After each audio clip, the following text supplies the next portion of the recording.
FANSPLAINED, a media criticism podcast with Ryan and Em. I'm Ryan. And I'm Em. With us this episode is a returning special guest, our friend Bridget, one of the foremost X-Men experts we know. Hi, I'm Bridget. Do you want to tell everybody where you're from again? Long time ago. No, my other podcast, or my regular podcast is called Olympic Size, the unlicensed, unofficial, unaffiliated with the IOC True History of the Olympics. So, not on YouTube, but everywhere else you want to get a podcast.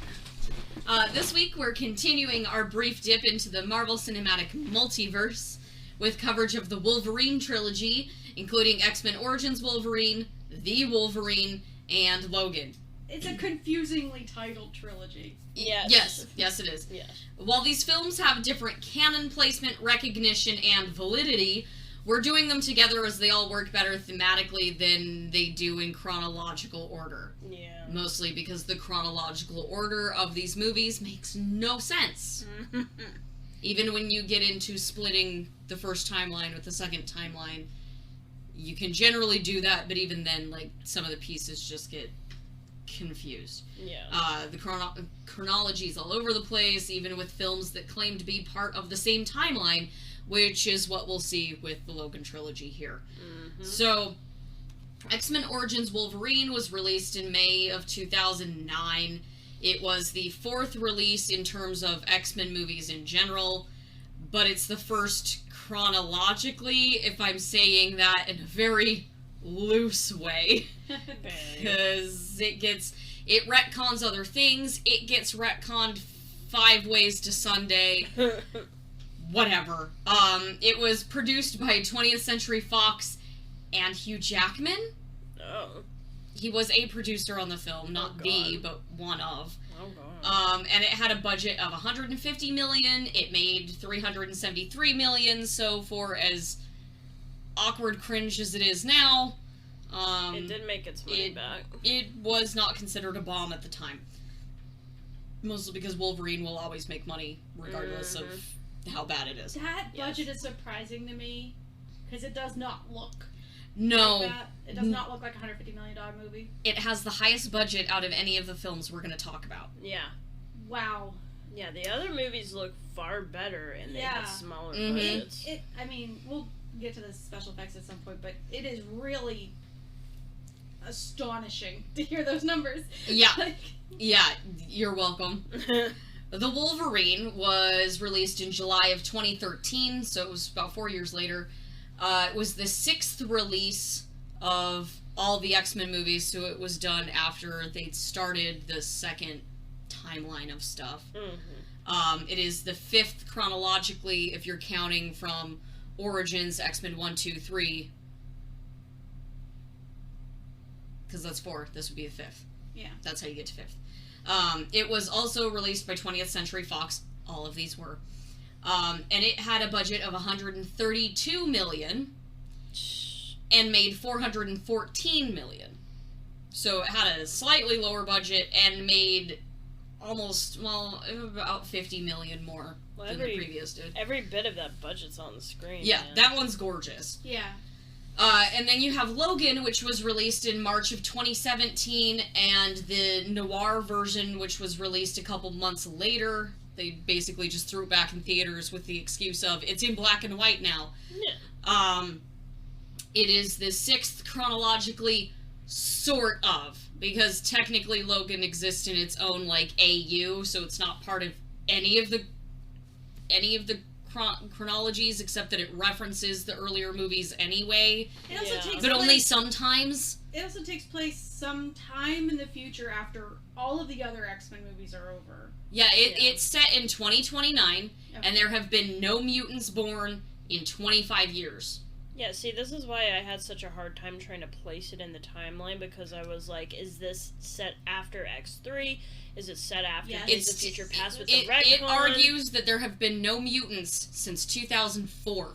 So it existing in its own alternate universe makes more sense because it feels like it can't fit anywhere else. It just oddly references certain parts of the older movies, like the Statue of Liberty. Yeah. In the noir cut, it doesn't actually mention the confusing part that always fucks me up, where, like, Charles mentions, like, Logan being married to Jean or something. Yeah. The original movie, though, I remember it being there. Yeah, it was at that table scene. But I don't... It wasn't in the noir scene. one, because we just watched that for the first time, and it wasn't there, because we were waiting for it, and it didn't happen. Yeah, when they're having dinner with that family, he ends up feeling pretty lucid and talking, and then he slowly descends into, like... Yeah, so, like... grieving. This is another one of those where, like, nothing really happened after... I mean, like, is there... Because their argument is that Charles's episode that killed a bunch of people, including a grand majority of the X-Men, happened only a year prior to this in 2028. Yeah. Not earlier. 2004 when X2 vaguely was happening. So its chronology makes no sense. It's crazy. Yeah, it's another one where X3 doesn't exist. Logan makes references to other movies, but it is just best experienced as, like, this is its own thing. As long as you vaguely know who Professor X is, who Logan is, you really don't need to care about anything else. That's about it. I think that goes for a lot of the X-Men movies, because again, like, I mean, we're watching them now after, you know, how many years of the MCU, where, like, they specifically want to make it one big universal story where, like, you're watching different parts of it, but it all feeds together into a coherent whole, which is not how the X-Men movies were conceived or ever really presented. No. And I think up until they tried to do the newer ones where they really did try and interconnect everything. Because the standards had changed by then. But, like, especially with the earlier trilogy, it's really not made like that.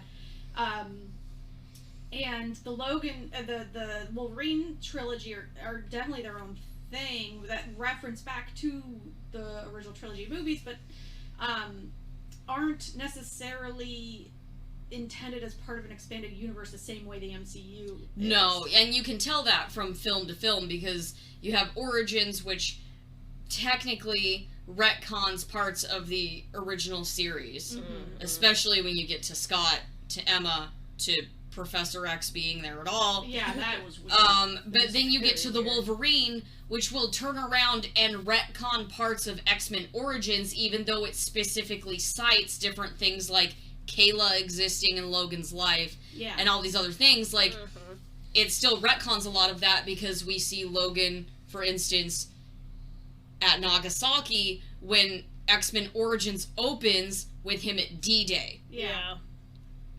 What sense does this make? I mean, I like the story of the Wolverine better, so I'll take that. Yeah. I'll take that over the other one. But, like, and they all kind of just...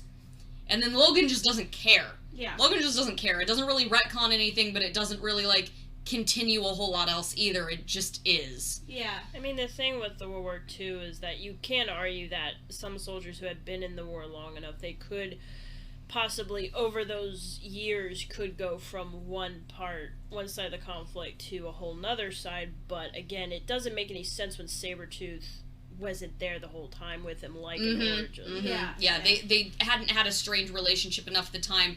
They also refer to him as Wolverine way earlier than he takes that moniker in Origins, which is well after Vietnam, not pre-World War II. Yeah.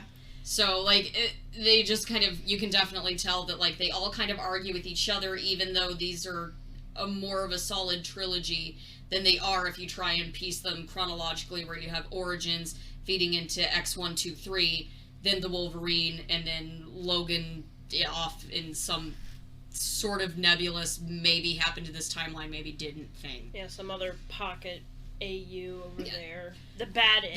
The same pocket AU that Deadpool exists in, where it's canon but it's not, and it exists in all places and none of them at the same time. Well, Deadpool gets away with that because Deadpool specifically breaks the fourth wall. Like, yeah. It's its job. Like, Oh, yeah. It's not just, like, Deadpool himself is not just in the movie, he's part of the audience. So, like, continuity at that point, like, they don't care. meaningless. Yeah, it doesn't matter. Yeah, and one thing I like about Deadpool is they actually have a Russian Colossus, so, like... Yeah. Like, yes. Which is something the original trilogy didn't do.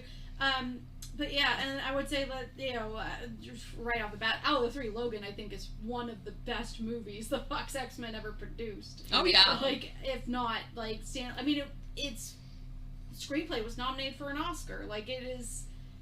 which is really remarkable among comic book adaptations, because that so rarely happens. Yeah, and comic book adaptations will get nominated for Oscars, but it's almost always something like the costuming, special effects, or they're not like the series comic book movies. They're like the graphic novels that people take seriously as their own pieces of art or whatever. Like how Joker got nominated for Best Picture the other year. Yeah, which, I mean, you'd be hard-pressed to, despite the name and some of the iconography, I think you'd be hard-pressed to call the Joker a comic book movie. Yeah, exactly. Or, you know, like any of the Alan Moore stuff where it's not really attached to a series. Yeah. You know, you can do that with V for Vendetta. You can do that with, you know, Watchmen, because they're not really attached to anything else. But out of, like, you know, big two, like, spandex and capes, comic book publisher, comic book adaptation movies, I don't think any of them have ever been nominated for writing. Like, not that I can think of. It was really remarkable the time that Logan was... I think The Dark Knight might have been. I'll look that up, because I want to say that I do. If it is, it's one of the only other ones thus far. But also, I could be remembering that wrong though. I don't remember. I know they definitely gave it more accolades than usual. Yeah, they did. So Logan was also produced by 20th Century Fox, Marvel Entertainment, TSG Entertainment, and the Donner's Company. Okay, this is the Dark Knight, to get just because I know people are going to be annoyed if they hear that. It was nominated for a number of Academy Awards: film editing, makeup and hairstyling, production design, sound mixing, cinematography, visual effects. These sound editing, which it won. These are all like pretty standard. Like if a comic book movie is going to get it gets technicals usually. Yeah. But the one that really stands out of that was, in addition, Heath Ledger, Best Supporting Actor, which he won, I think, posthumously. Yeah, he won posthumously. Mm-hmm. So second Joker, or the first Joker to do that, really. Yeah. So. Yeah, and I think he's the only one who won for a performance in a movie like that. Yeah. So. Well, before Phoenix did. Phoenix took home the best actor. Again, we're not going to go too much into the Joker, but I do feel like it is. Logan, I think, fits more into spandex and capes comic book. People with superpowers. Yeah, because you have the mutants there. Yeah, I feel like the Joker with Phoenix isn't in the same vein. It's closer to Taxi Driver than like Superman. Well, I mean that's because with Batman especially is that you can bring Batman down to that ground level there. Yeah, mutants have always demanded a suspension of disbelief. I would still also say though that Logan is the closest to get to that kind of art house non-superhero feel of all of them. Oh yeah, for sure. Yeah, it is, because like I was saying, all the little futuristic touches and stuff that were in there. Oh, I loved when we were watching it. It's like that subtle commentary on like self-driving cars not being able to self-drive, but also just having the little touches of the future there, not like overbearingly, but just realistically enough. Yeah, like near future, and and it also, I mean, it ties back into, you know, thinking about X3 and Magneto saying, they're telling you it's voluntary now, this cure, but it's not going to be voluntary for long.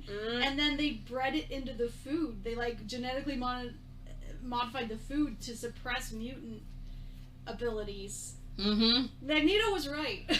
I mean, in that respect, yes. Yeah. So, getting back to the budgets, Logan actually had the lowest budget out of all three of them, at $127 million, but it also made the most money at $619. Yeah. It's a better movie. Yeah, I mean, it is it far and away. as much as I love the Wolverine, and I forget how much I like it, aside from Viper's up and down acting, which I'll get to later, it's still a much better movie than Origins was. Yeah. But yeah, like, Logan is far and away the best of them, and it's far and away the fan favorite of all of them. It's also basically a Western.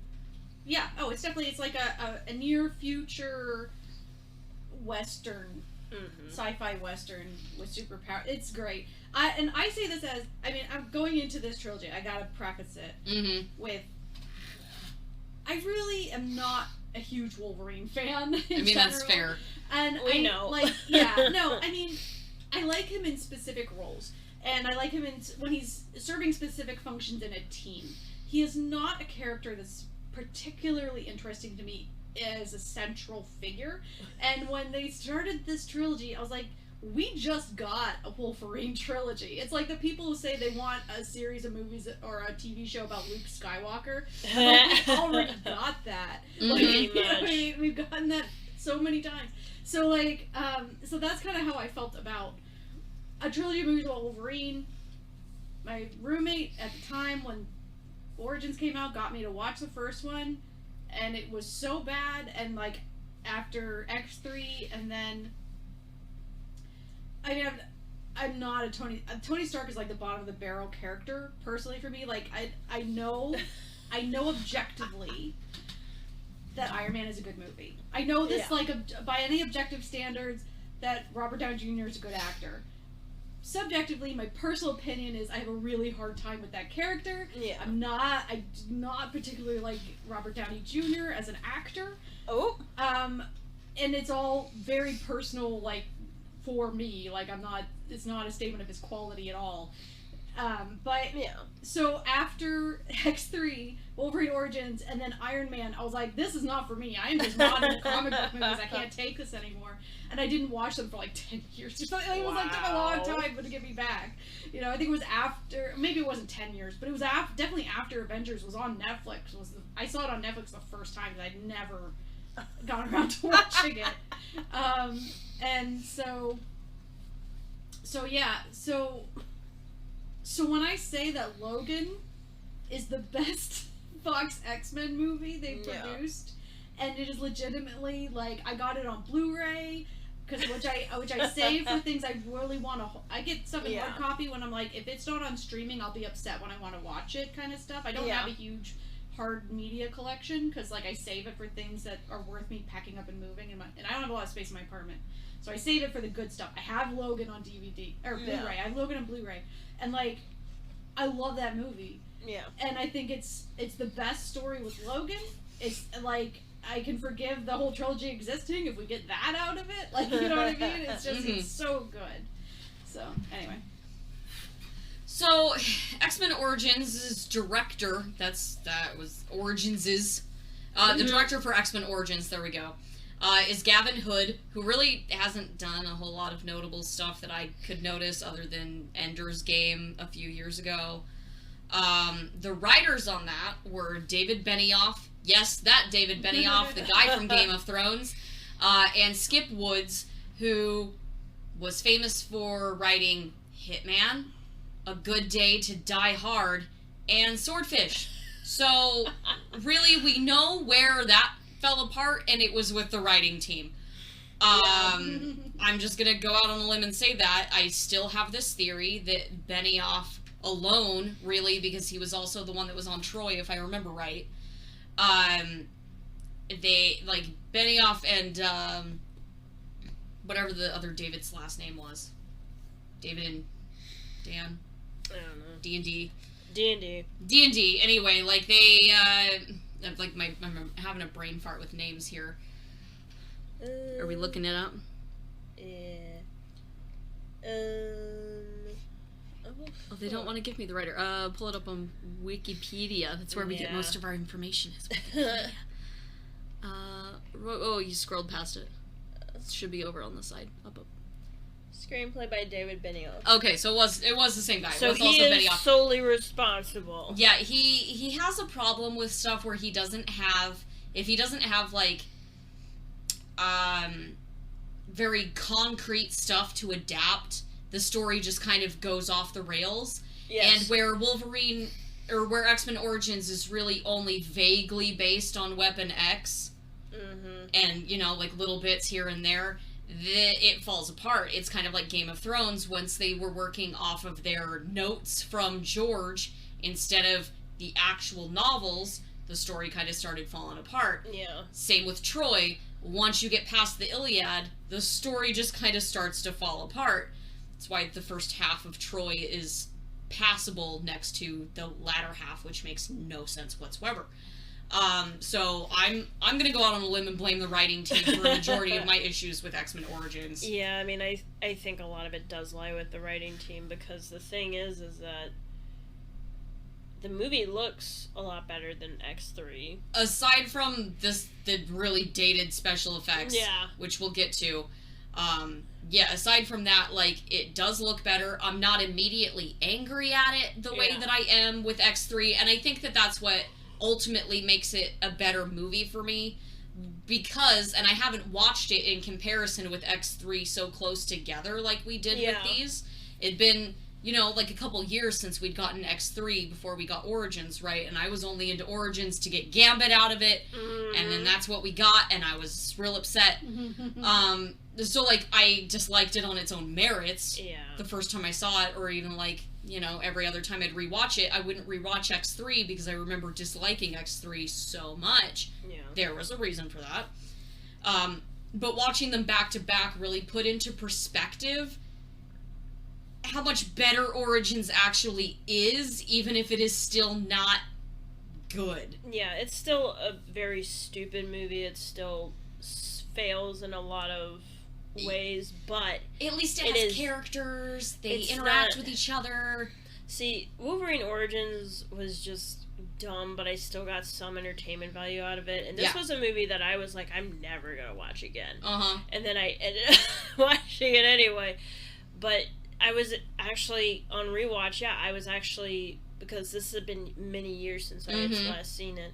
So I was actually able to watch it. I was able to get some entertainment value out of it. There was actually some good, funny moments in there. Not many. A lot of it was very eye-roll worthy. A lot of it was very, oh my god, this is so stupid. Or very dated. Yes. But compare that with X3, and it's like, X3 just made me angry. Yeah, we were just mad at X3 from, like, the first shot onward. Yeah, X3 was just, it was very mean-spirited. It was just, it felt like the director and the writer just didn't like the characters, the actors, none of it.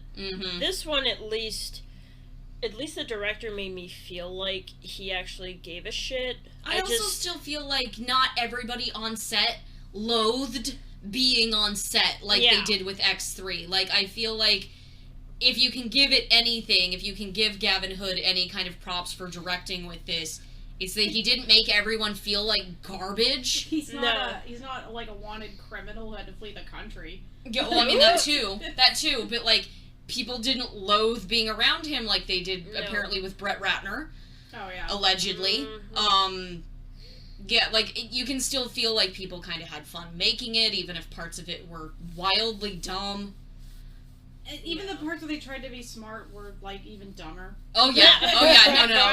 It tries to be really really deep, but it tries to do galaxy brain, and is like that meme where the kid just sticks the stick in the bicycle and goes, ugh! That is Wolverine Origins. Yes. Yeah, like, I'll tell you where it lost me. You know, even going into it being like, I'm not super into Wolverine, but, you know, maybe this will be good.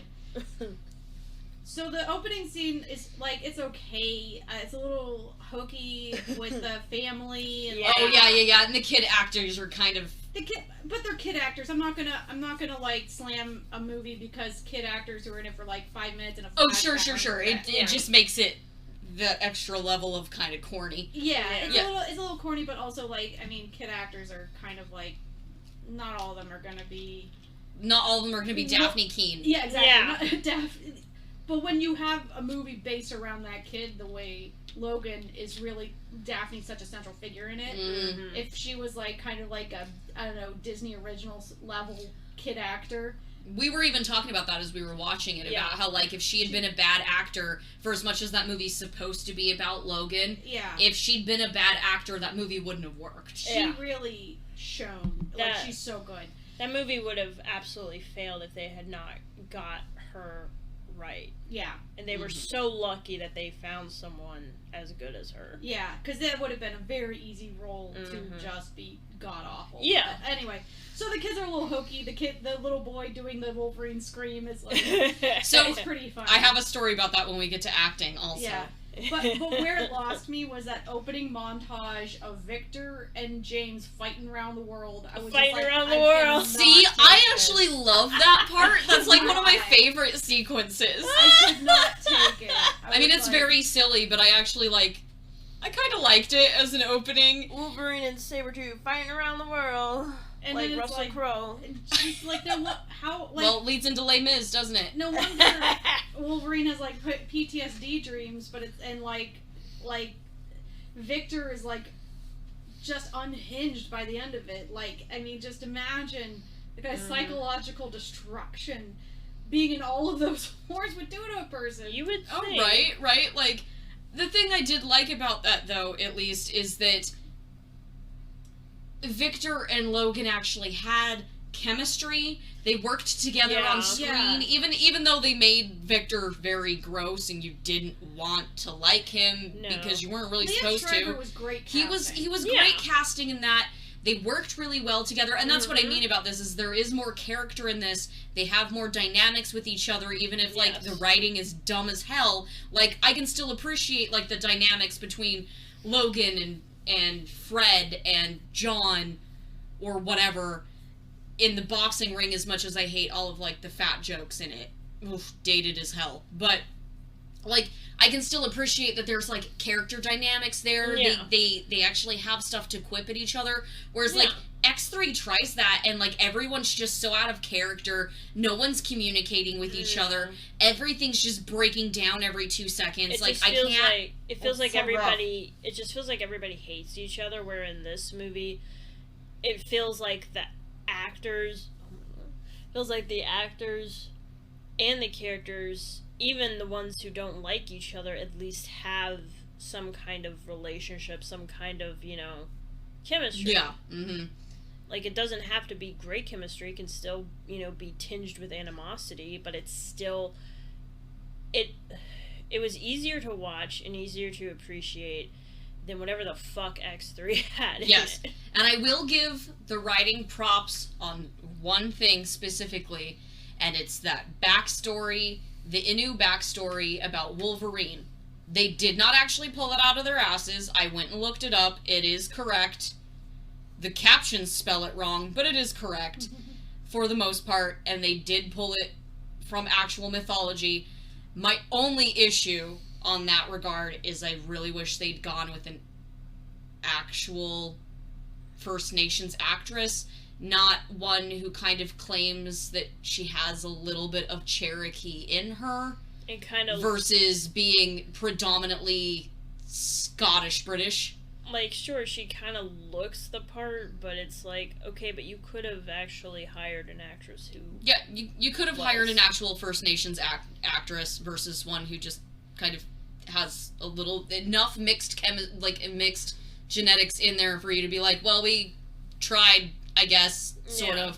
Like, no issue with Lynn Collins, like, her acting was fine. I don't hate Kayla in general, like, her acting was fine. I just feel like that's a little bit of a missed opportunity there. Yeah. But I will give the writing props at minimum for at least not just making stuff up like Twilight, where we're just kind of taking the bare bones of a thing that exists and twisting it until it fits the way our story works versus writing a story around the way that the myth actually works. Yeah. To be fair, she didn't even really know what Washington looked like. I mean, yes. That's fair. So, moving on from origins, Wolverine's director is the same director as Logan. They both share a director, who is James Mangold. He has worked with Hugh Jackman before on Kate and Leopold. Oh, I love that movie. He also directed Girl Interrupted, Walk the Line, 3:10 to Yuma, the remake, and Ford v Ferrari, which was out a couple years ago. Liev Schreiber was also in Kate and Leopold. Actually. Was he? Yeah. I have not seen it in a very, very, very long time. He was Meg Ryan's original boyfriend who went back in time and actually brought back Leopold, played by Hugh Jackman. Well, that makes sense. The writers for that movie were Mark Baumbach, who worked on Dawn of Planet of the Apes and Outlaw King, among other stuff.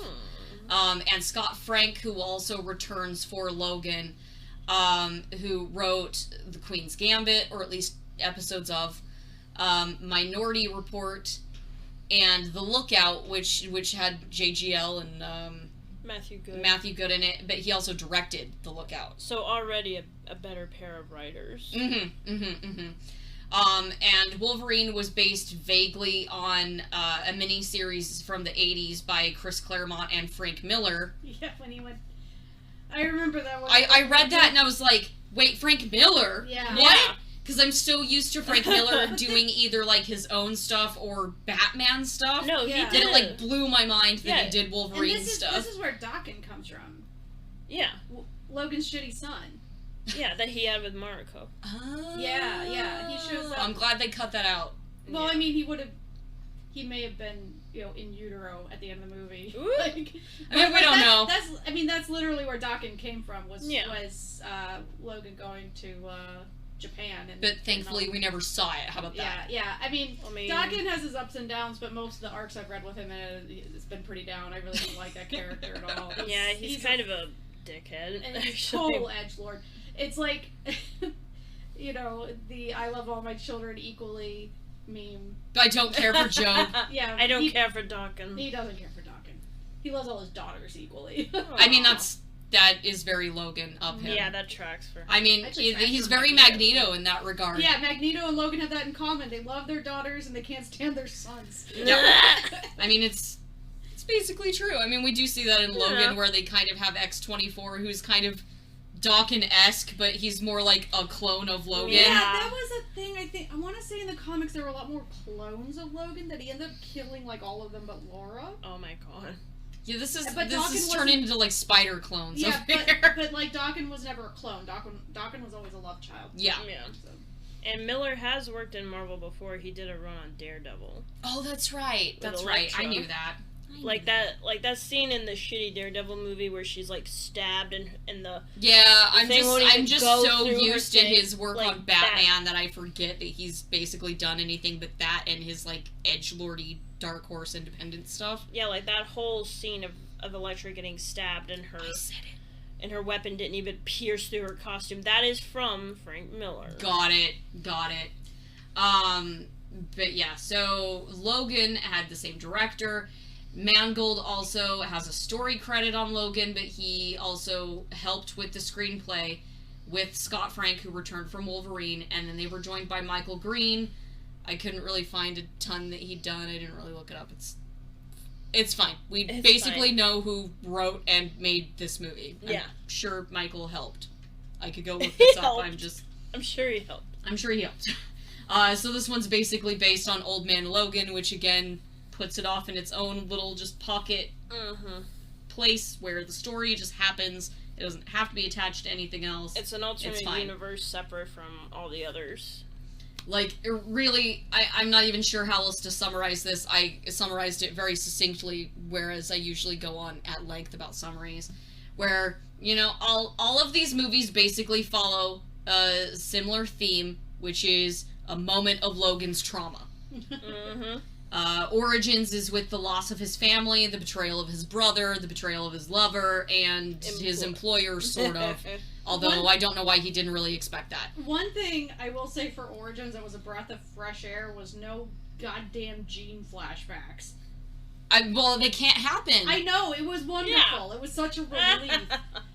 Yeah, it is the one thing I don't love about the Wolverine, is there's just like, oh, okay, this is just there were too many of them. She's basically Maul from Inception and the Wolverine. And Mangold took a lot of, like, he even cited certain Chris Nolan movies as, like, inspirations for Logan, but if he's citing that for Logan, it wouldn't surprise me if he also pulled a little bit of that for the Wolverine, which came out 2 years later than Inception did. Mm-hmm. So, I mean, yeah, you can see a lot of Inception in the way that Logan's grief over Jean manifests. And his guilt, his guilt basically manifests into this Jean that isn't Jean. No. But I also have issues with this where, how is Jean the love of his life? Like, if you go from the original film chronology, he doesn't know her. He shows up for a little bit in the first movie, right? They have their fight. He flirts. He leaves again and fucks off for however long it happens between X1 and X2, and then comes back for X2, and she just kind of dies. Okay? And I get he's sad about it, but, like, you didn't know her for years like Scott did. Like, why are you acting like your grief is, like, paramount? She was the love of your life, and you're so upset, and you'll always love her. How? Logan, how? I mean, she was hot, but how? You did not know her. I mean, okay, speaking as someone who has shipped Logan and Jean, and likes that ship, I agree, he didn't know her in these movies. There's no reason for him, but I think the only thing that could be argued for his constant flashbacks and his longing in the Wolverine could be just missed opportunity that he feels like that manifested in the fact that he could have had that. He could have, if he had just stayed there and, committed. Sure. If they'd gone that route, I'd agree with you. I just wish that they'd actually, like, pushed that if that's where they were going to go, especially when it's actually really skilled in the way that it addresses grief. Yeah. At least that movie specifically, because, I mean, like, we're at a funeral for half of it. Yeah. And, like, I do think that you're kind of on the money there, where it's not even Jean herself so much as the idea of Jean and what she represents to him. This whole X-Men life that he never gets to experience in the movies the way he does in the comics, where he is part of the family, the community. He's years. He's part of, like, every team because he sells books, but he only becomes part of the family at X2, and then X3 kind of ignores that when he's like, well, I'm just gonna leave. I was planning to leave. Why were you planning to leave? That was literally the whole point of X2, is that you weren't leaving. You made a choice, and you chose to stay. Yeah, he's like, I'm just passing through. But by the time he chooses to stay, there's, like, no team left. Yeah. Anymore. So, like, there is no X-Men life to really be had outside of Storm and Chuck, because Scott's been off grieving, crying, right, and Jean's dead. Yeah. So, like, there's nothing else there for him. No. So I can definitely see that for sure. And what else? No, I'm sorry, I lost it. I'll say again if it comes back. So the Wolverine follows the wake of X3, and Logan's dealing with his grief over killing Jean. We just addressed that. And Logan is basically dealing with the loss of the mutant community overall, and his struggle to cope with and support Charles and his surprise biological daughter. So basically all of them deal with some kind of loss and trauma. There are just some of them that deal with it a little more effectively than others. Yes, very much so. But I mean, you really don't need to get into them in a more complicated fashion than that. That at their core, they are each dealing with a part of Logan's trauma. Yeah. And each of them basically do address a character arc for him. Origins, unfortunately, does this stupid thing of getting him to a point and then amnesia, can't remember nothing. So it feels like the whole arc is wasted. It is. And then you have the Wolverine. I'll say the arc itself makes no goddamn sense. No, it doesn't. Like, the arc. I mean, the emotional arc maybe, but the plot is so freaking convoluted. It's like...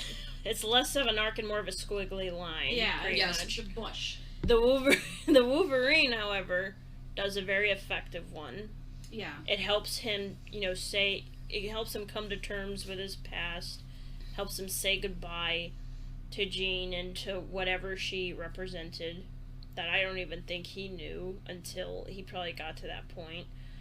And then you have Logan, which I kept saying to you that this this Logan is a very shitty father. Oh yeah, he's the worst dad. I feel like Logan in the Wolverine would have been a much better father, number one, to Laura.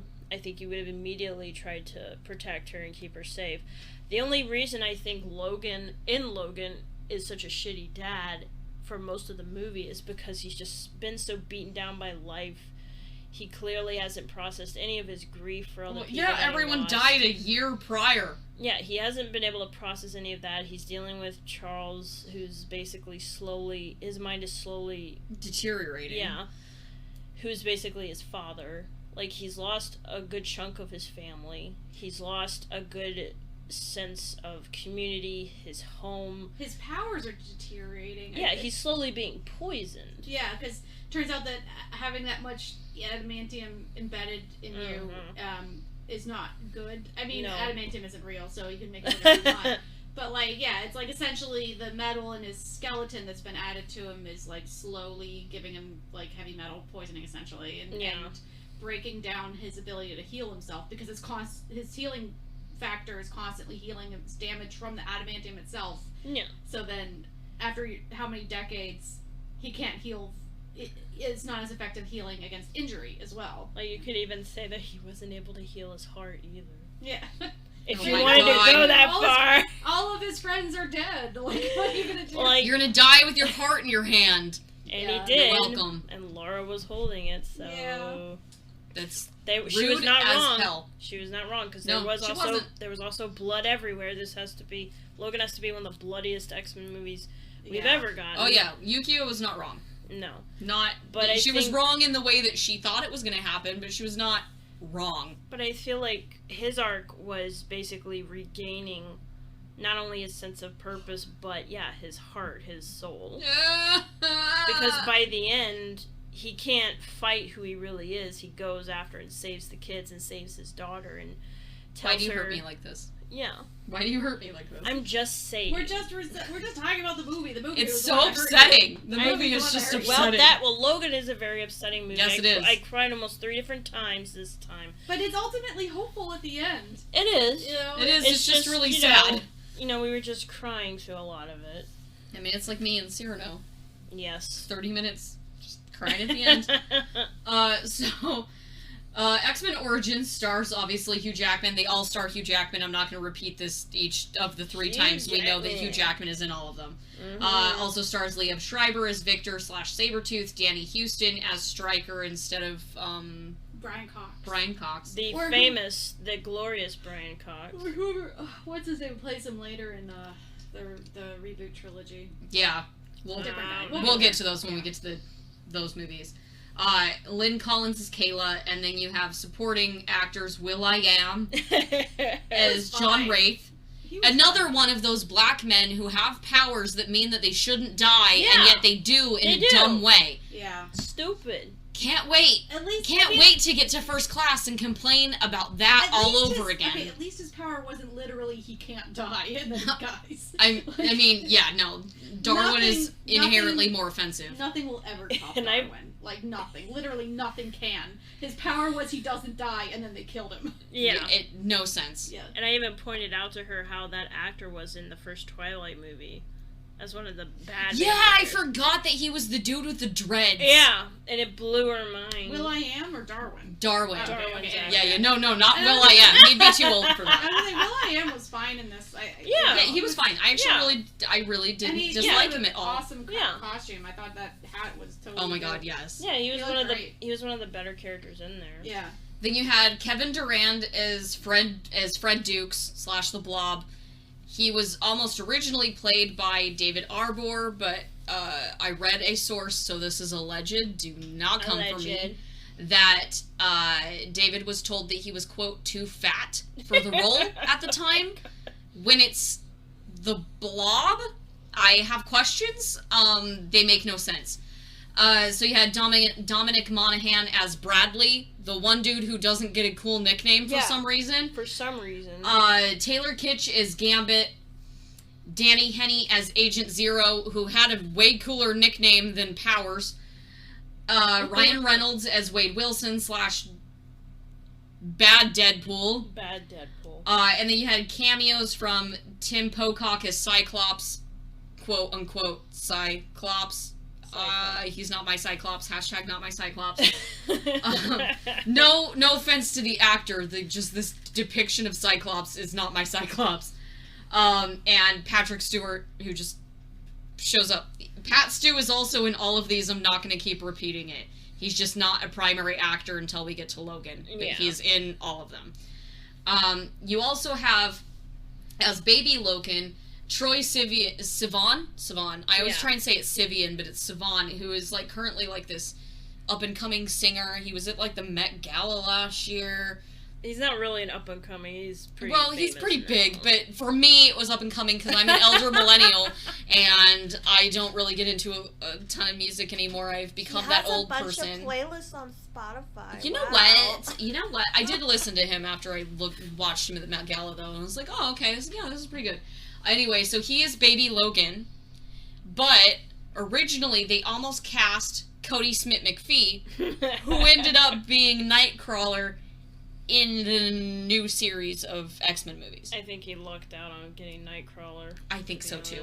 So, as much as Troye Sivan is well-liked for his music now, he left a bit to be desired with Baby Logan and his yelling.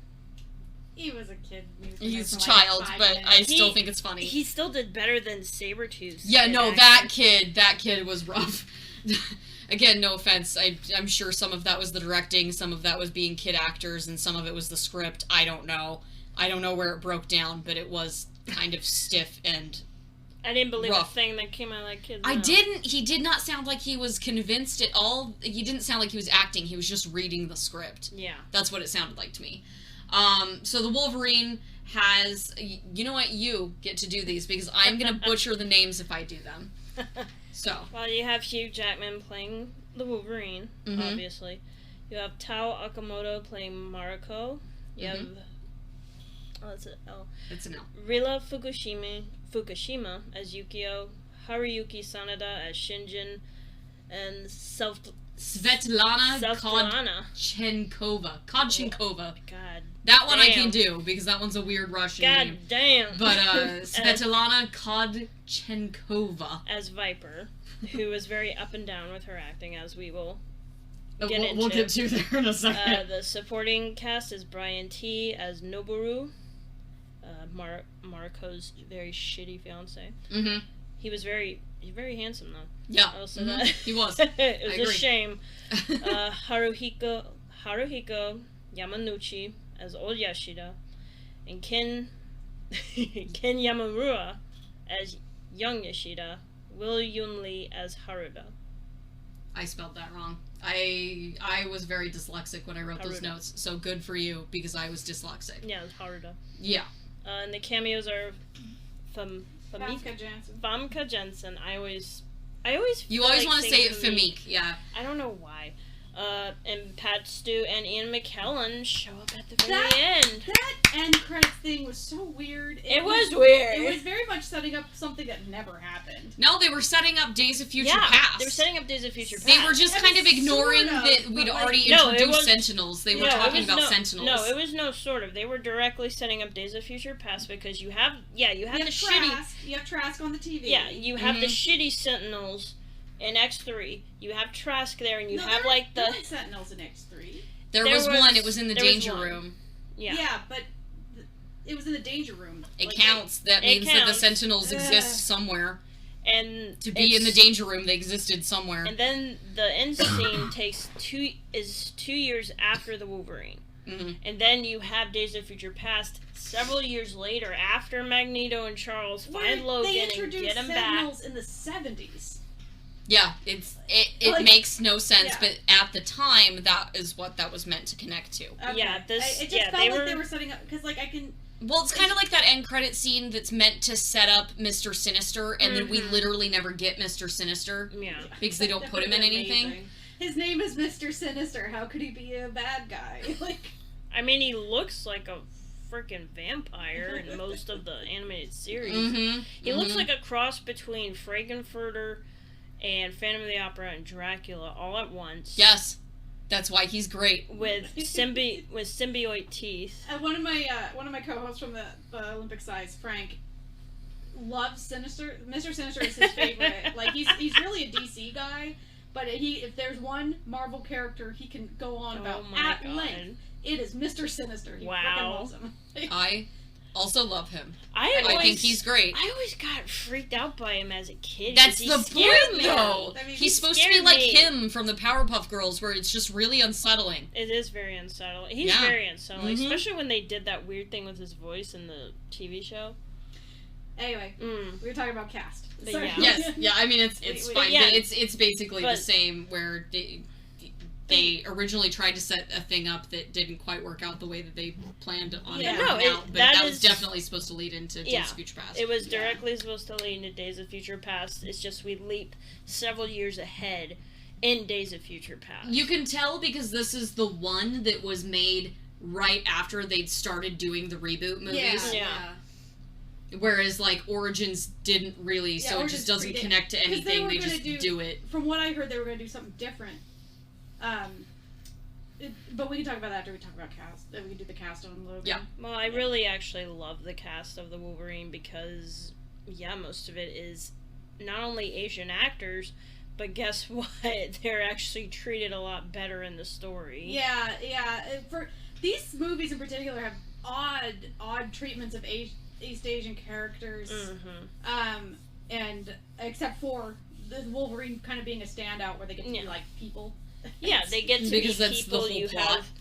have the upper class, you have the Yakuza, you have the lower class, you have the regular people running around, you have villagers and children and all these people just trying to live their lives that are oblivious to all this stuff going on. Well, and it integrates a lot of the settings, so yeah, it's not they just, run we threw some Yakuza place into the middle of New York City, they go into Pachinko Place, they go into a love hotel. They fucking fight on a bullet train. The funeral, I think it's like a Shinto funeral. Yeah. And that's how they figure out they're a Yakuza, is because you can see the tattoos on the temple guys. Most Japanese. No. I would say it isn't even that a Shinto priest wouldn't have tattoos. Almost nobody except a Yakuza would have tattoos like that. Especially the sleeve ones. Yeah. They have them like all over the top. And I loved how they show the different kinds of people in Japan. I loved how much they showed of the setting and how much they explored of it. I also just love how we get so much of the viewpoint from Japanese people. Yeah. There's even like this subtle commentary on the class system they still have there. You see how they have viewed World War II and the aftermath of it. It's not like better than how Eternals handled it. Spoilers, we'll get to that when we do that, but like, better than Eternals handled World War II, let me tell you. Yeah, they handled it with way more grace, with way more respect. It's not like loud and overbearing, moments, but it's really just showing how they had to heal after that, and that's what the whole movie's about, is healing through grief and through trauma. Well, and the thing I really love about that is the opening of the Wolverine reminds me, not just because of the time period, but it reminds me, the gravity that they give to it reminds me a lot of that opening of the original / the opening of First Class. Yeah. Where you have like this really harrowing, traumatic moment that explains why this person is the way that they are. Which I think Origins was kind of going for, and they don't quite hit it because it's very silly, and I agree with that as much as I love that dumb montage. It is a dumb montage. It is a very dumb montage. Whereas this gives it, like, gravity and weight, and it's terrifying, and it explains why people are the way they are, and how they've responded to their traumas. It's foundational, and it feels that way, versus just kind of throwing it in there to throw it in there. Yeah. No, but it reminds me a lot of the way that they open up Magneto's story as well. Because they both lead into villain arcs. Yeah. Overall, really. It feels like it genuinely has a purpose to be there. But like villain arcs where you can't entirely write off the villain for wanting what it is that they want. Yeah. Maybe this guy a little more so than Magneto to a point.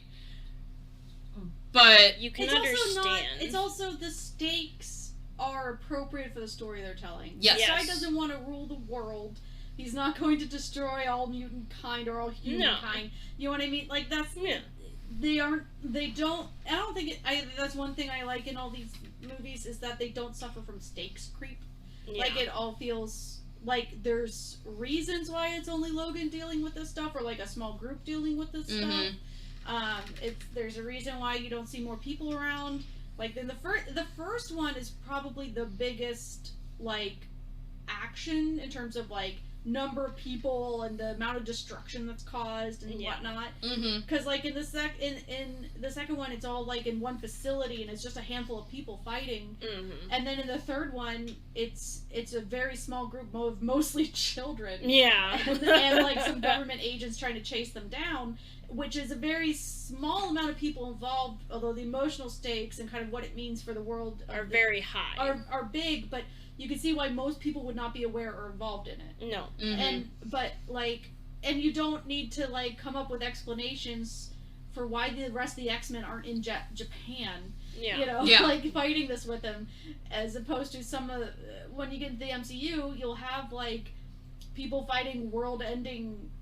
or like huge battles, and you'll have to question, and like, you'll have to question where everyone else is. Like which is it's kind of what killed Eternals for me, honestly, is because they have to contend with exactly that. They have to you keep said it after the Infinity Saga, and now suddenly it's saddled with explaining where in the hell these people were during said Infinity Saga. And not only that, but continuously explaining where they were and why they weren't interfering. And I'm like, I don't, like, if you have to keep explaining that shit, I think you need to go back and rewrite your script. Yeah. But like with the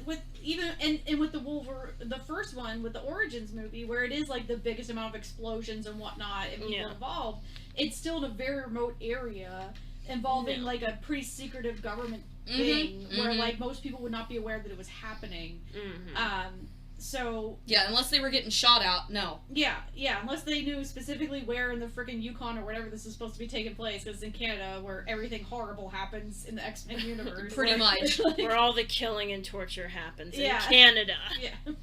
Blame Canada. Blame Canada. Again, like I was saying, that's how you know that's how you know Logan is an AU, because they're trying to get to Canada from Mexico. It's like the opposite direction. They're trying to go toward Canada, and all the terrible stuff happened in Mexico. Or on the Mexican border. Also, the Wolverine, I just want to say, the Wolverine really just feels like it's solely Logan's story. It doesn't feel like the Ensemble Origins was trying to be, which I think they might have been trying to set up an Origins series at some point. They were, because they were originally going to do a Magneto one too, and it kind of fell apart. That's what I will never forgive that movie for. Because, like, apparently a lot of that got folded in, a lot of the concepts of it got folded into the first part of First Class. All that, like, Magneto traveling the world killing Nazis, like, was going to be part of, like, a whole movie about Magneto traveling the world killing Nazis. Well, at least we got First Class, though, because I'd be very upset if we didn't get that. Yeah, First Class is great. Like, no shade to First Class. I definitely like it. But can you imagine how cool a movie of Eric Lensher, Nazi Hunter. Yes. It would have been amazing. It would have been, like, my favorite thing ever. Like, it would have been pretty great. I mean, but First Class is a lot of fun. It's particularly with the casting, I think it's fantastic. But yeah, Magneto just killing Nazis for 2 hours. Sign me up. Where is it? Give it to me now. I still want it. Like, right? I'm pretty sure Ian McKellen would still do it. He would. Faster, get whoever you want. Like, he would absolutely pick one. Pick them both. Pick them both. You could do Multiverse of Madness, killing Nazis. Give me a 2-hour montage of everybody who's ever played Magneto just going around the world killing Nazis. Fighting around the world. Fighting around the world, but they're killing Nazis. We will create the perfect world that we want and kill all the Nazis in our way. Exactly. Yes. Perfection. But yeah, no notes. Poetic cinema. Yeah, the Wolverine really just feels like it's Logan's story. Logan feels more like a family drama. Yeah. Yes. And family drama, western, road trip. Yes. Near future. Which is the lead into. So Logan stars Daphne Keane, because I'm not mentioning everyone else. We know who else is in this movie. as Laura, and this was one of the first things she was ever in, like it even said introducing Daphne Keane. Boyd Holbrook as Pierce. I think Boyd Holbrook, if I remember correctly, again, I could be remembering this wrong. If I remember right, Boyd Holbrook was originally wanted for a different X-Men movie before this. Like, I think that they wanted him in First Class, or at least I remember reading rumors about this. He looks really familiar to me, too. He used to be a supermodel. Okay. So you used to see his face everywhere, because he used to be, like, this really big model. I know this because of other communities I've been in, but, yeah, he used to be a model. But if I remember correctly, they originally wanted him for First Class, and, like, or there were rumors that he did because they wanted him as Angel or something, and then once again they wrote Angel out. Because they always do this. Always, up until... whatever, we'll get into those when we get into those movies. And maybe I'll figure out what Boyd Holbrook was supposed to actually be doing in those movies when we get to them. I thought he was supposed to be Gambit. No. That was always going to be Taylor Kitsch or Channing Tatum. Okay. Weirdly enough. Everything I've always read was always going to be one of the two. Yeah.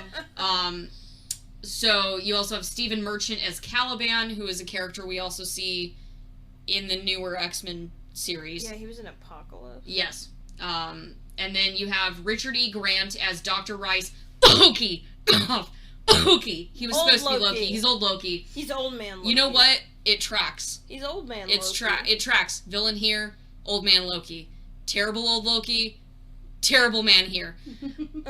Whatever. And then you had Elizabeth Rodriguez as Gabriella.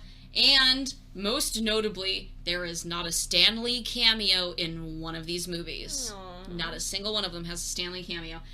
He was supposed to have a cameo in Origins, but couldn't make it out to Australia, so they couldn't film a cameo, so he doesn't have one. Oh, that's why it looks so nice. It's in Australia. Yeah. Shit. Yeah. X-Men Origins? Yeah. That was, well, at least parts of it were filmed in Australia, and Stan couldn't make it out, so ergo no Stan. Aww. And then the other two just don't have Stan in them. No. So, once we get past all of the acting, well, I mean, acting notes, notably, I feel like Svetlana could really only act on screen when she was on screen with Hugh. And every other time it felt really stilted and really bizarre, because she was like the only person in the movie who I felt was stilted at all. Yeah, she was giving me like ASMR vibes when she was like, you know, antagonizing Logan in the restraint. Well, and when she wasn't speaking, she'd give like people these looks that made me be like, I want Natalie Dormer in this movie instead. Natalie Dormer would have been great.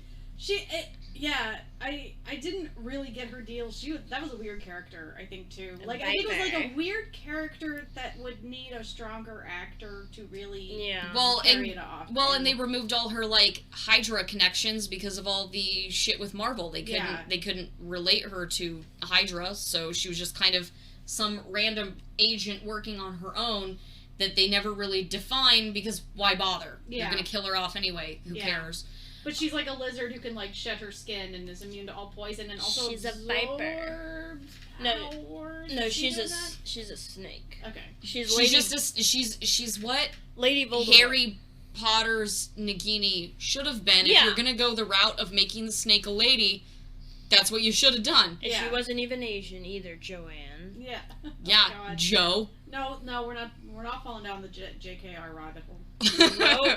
No, that was my only note. Is it's like, if you're gonna do a snake lady, that's how you do a snake lady. Yeah. This could have been Nagini right here. Yeah, it makes more sense. But yeah, she was basically Lady Voldemort. Could shed her skin. She was a snake, so she spit out toxins and could absorb toxins. But that's all she could really do. And also had the power of turning bald at will.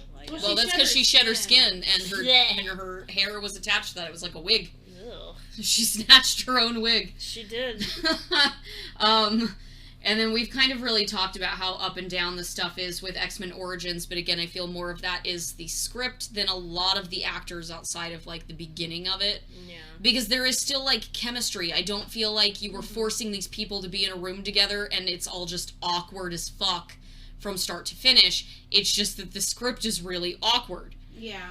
No, this cast is solid. The cast is solid. They work really well together. I still really, really like Liev and Hugh on screen together. They had a great chemistry, even if we're going to magically make him related to Sabretooth when we never established this in earlier films. Yeah. Whatever. That's whatever, but, like, they at least work well on screen together. Yeah. The whole team worked on screen well together up until you make your choices with Deadpool. God, that Original was so Wade, bad. like, pre-experiment Wade was not bad. I will give him that. He was appropriately snarky. Mm-hmm. Maybe not as fourth wally as he should have been, like the Deadpool movies rightly did. But, Yeah. But like he was appropriately assholey, right? Like it worked. When he's in somebody else's movie, I wouldn't necessarily want the fourth wall break. Yeah, because it doesn't make a whole lot of sense. It would have been very, very like A little too weird. Yeah, it would have been too. I It mean, only makes sense in maybe you his could have pulled movie. it off, but just on paper, I don't see that working. But like the But him humor that they snarking at wrote for everybody him else. kind of worked enough for me up until you make the choices with Deadpool that you made. They sew his mouth shut. What? Which is stupid. He's the merc with a mouth. That's like the one thing. Let's just wipe it off his face. And you it's cast fine. Ryan Reynolds, who's a huge I mean, you know, if you haven't seen the Deadpool movies, trust us, he's a really good Deadpool. Yeah. He's an enormous Deadpool fan. Mm-hmm. And he's got the vibe, you know, for it, where he is like snarky, but he's got this heart and like all that stuff. Like Ryan Reynolds is a very good casting for that role. He is. Mm-hmm. And at the time, it was really exciting to see him at it. And then they just sew his mouth shut to let him talk. That's the one thing that I think pisses me off, but most people off the most about this movie, is they hype up Deadpool so fucking much, and then they give you Weapon 11. Yeah, it was so so bad. And it wasn't made clear before that what his powers even were, because like Deadpool has a healing agent. It's different than Logan's, but he's a healer guy too. Mm-hmm. Like he has a healing agent. So like, or factor, whatever. But like, it's not really clear to me what his powers were before they shoved everybody else's powers into him. Yeah, because the plot point is just that insane. Yeah, he's really like fast they with give sword. him katanas that come out of his hands. Wow. What choice was this that was just made? I hate it. And Thank you. I do want to when we're talking about the Wolverine Wolverine Origins. God, I hate the way they X-Men Origins Wolverine. Yeah, the titles of these movies is like the worst. Because when you're talking about Too them Fast, together. Too Furious. Yeah, no, those are even better. At least you have numbers in them, except for Tokyo Drift, but whatever. But like, you know what I mean? It's a little bit easier to follow what number you are in order. Anyway, That's fair. So, the thing with the CGI, the claws were so bad. It was like they did better in Who Framed Roger Rabbit. Like, I actually said they looked again, like this is Roger one of those Rabbit. that worked better on DVD than it did in 4K, but even bad. then, like, it's still rough. I watched it on my phone. It looked bad. Yeah. It like, even when he's like touching them together Ching, and ching, they Yeah, it's spark. specifically that one scene in the bathroom. Yeah. Because that is the one where they CGI'd them the hardest, and you can tell that Yeah, they're I CGI. pointed that out How to hard- her, and she was like, "Oh, I never noticed how shitty they It look." would have been better to have the prop ones and then just add the sparking onto it later. Yeah, I was gonna say, how hard would it have been to have prop ones I that don't were know. actually there? It didn't It look was- like they were floating on his hands. It was a it's like- choice. And when you look at when it came out, because you say the CGI is dated, it looked bad at the time. Yeah, it did. It wasn't dated. It was just bad. It's not like it aged poorly. It was bad when it came out. I mean, that's fair. There's stuff that came out before that looks better. There's stuff Yeah. that came out at the same time That that looks better. That's It's fair. also like the there's quite a few scenes where you can tell the green screening, especially like with explosions and stuff. God, and it was yeah, like, oh, the explosions God. were rough. There was one where you had all the actors up in front of like a backdrop or something, and you could just immediately tell that they were not in a setting. But there's also like it was one of those weird. on top of the smokestack thing. I mean, it might be, I but think- no, it there were was- multiple moments like Yeah. this. No, it was when they were all running towards the helicopter with Xavier. That's right, because you Oh, could just God. tell that it And was it in was front of a really green Also, screen. bad. they looked like they de-aged. They CGI did. tried hacks to. do. They did. They tried. tried to use the same de-aging, I They think. tried. It that, looked so bad. Like, Well, I mean, they tried to de-age him in X3, and it really didn't look like it did a whole lot either. yeah, I mean, but X3 I would argue was They better than what they Yeah, did well, I there. mean, it's because they blew the special effects budget in this movie. Yes. Yeah, it is stunning when you hear how expensive this movie was with how bad it looks. It's Yeah. like, Yeah. how did you spend that much money in it? I don't. That? I Meanwhile- sincerely don't know. Meanwhile, the What other happened? movies that came after it had a far less budget. Yeah, and like still even the worked settings better. in this one look fake. it looks, and it still looks to me like there were parts of it that they filmed for 3D. Mm-hmm. It weren't 3D. This movie was never released in 3D, but that one scene where you go from, like, the gunshot into the barn, and it zooms up into Agent Zero across, like, miles of space or whatever, and it looks like they're filming that for 3D, which would still look fucking awful, to be fair. But, like, this movie was never released in 3D. It had no excuse to look like it was Children of Dune on sci-fi. Yeah, starring James McAvoy. I just really Better. gotta say that Danny Henney was wasted. Yes. He's just standing around handsomely in a suit for most of it. And Mhm. it's like, how do you cast him? He's so handsome. Like, he's such a good actor. And he just does nothing and then dies in a helicopter crash. Like... I mean, it's like with Dominic Monaghan's character. He was really cool, and he had really cool powers, and he's like among the first that they kill. Yeah. Well, and he doesn't get a cool nickname. He's just Bradley. Yeah. That was an odd choice, too. That was a waste. Yeah, in my opinion. He's the closest thing to Jubilee that we got before Apocalypse, honestly. Yeah. Mm-hmm. No, it was rough, but I feel like I don't really have complaints about the acting otherwise in the other movies. It's namely just a couple of weird actors, and then just the writing and origins is the biggest culprit aside from the CGI. But it makes even less sense when you realize that the cinematographer for X-Men Origins was Donald McAlpine, who also worked on Moulin Rouge, Romeo and Juliet, and The Lion, the Witch, and the Wardrobe. Jesus this movie Christ. had no excuse to look as bad as it did.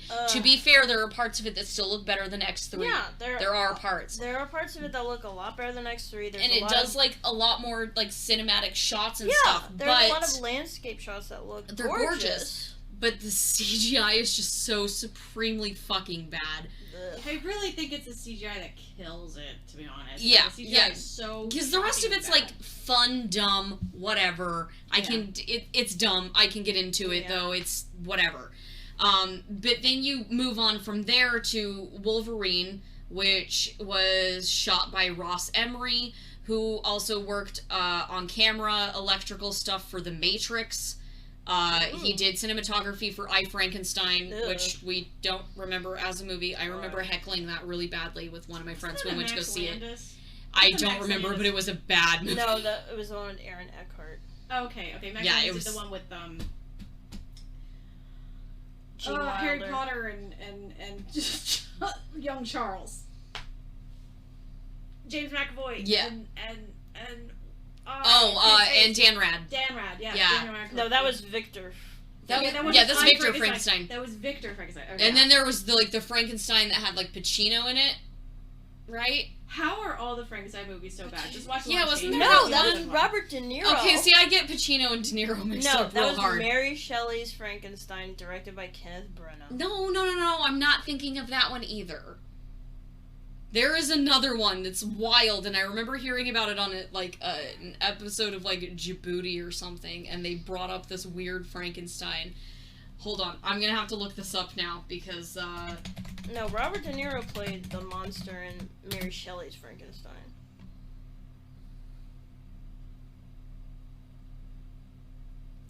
I mean, maybe I'm thinking of something else then, because they brought it up and it was just so supremely weird looking. But anyway, yes, there were a lot of Frankenstein adaptations that came out around the same time.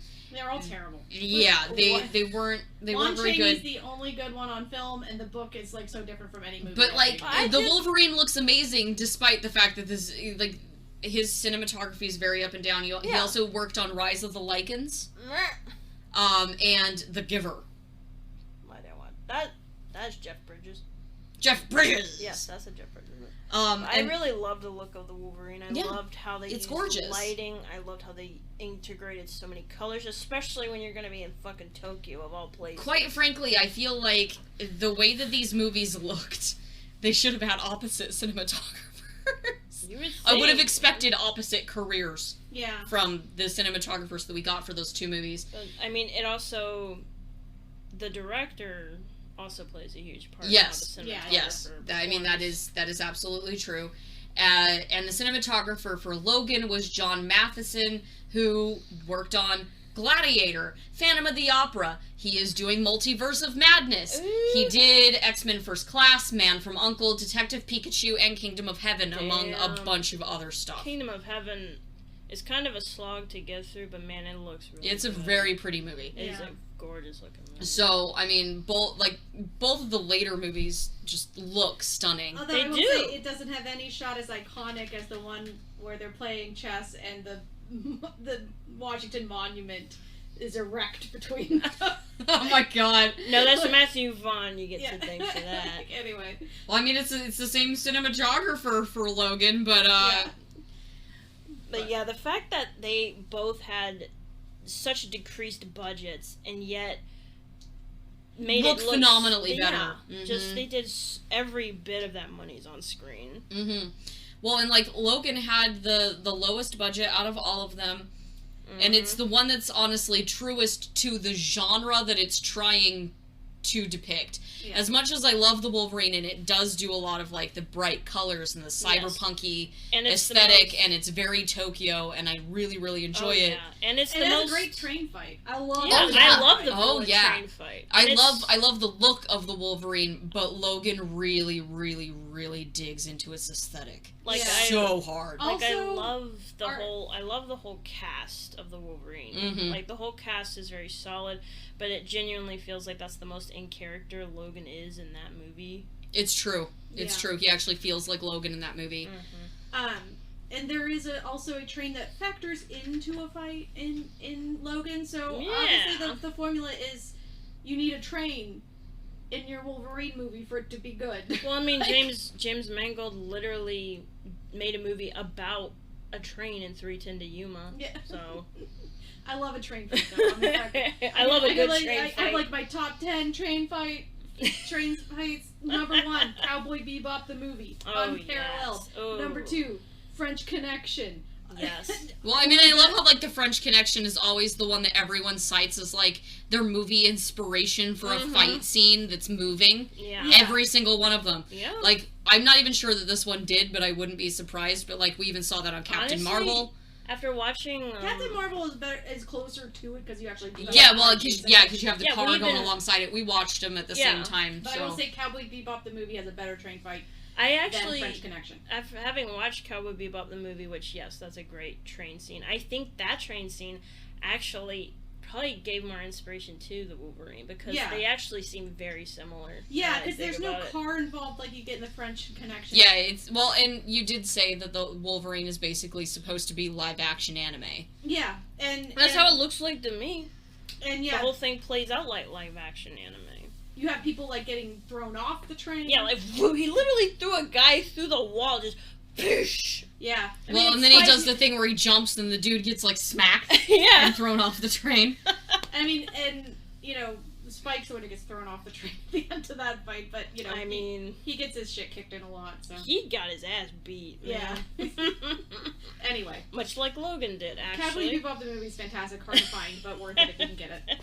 Yeah, so moving on from that to the soundtrack, X-Men Origins was composed by Harry Gregson Williams, who also did the Metal Gear video game series, The Chronicles of Narnia, Lion, the Witch, and the Wardrobe, I know that because I had that soundtrack. the Shrek movies, Whoa. Team Whoa. America, and Whoa. House of Gucci, among a House bunch of of other stuff. Gucci. That So- Team America and Shrek is surprising. Yeah, aren't they? Yeah. Yeah, it's very, It seems it's like like- it's a very prolific I would list of say stuff too. it sounds like he does more interesting work when it's like more lighthearted.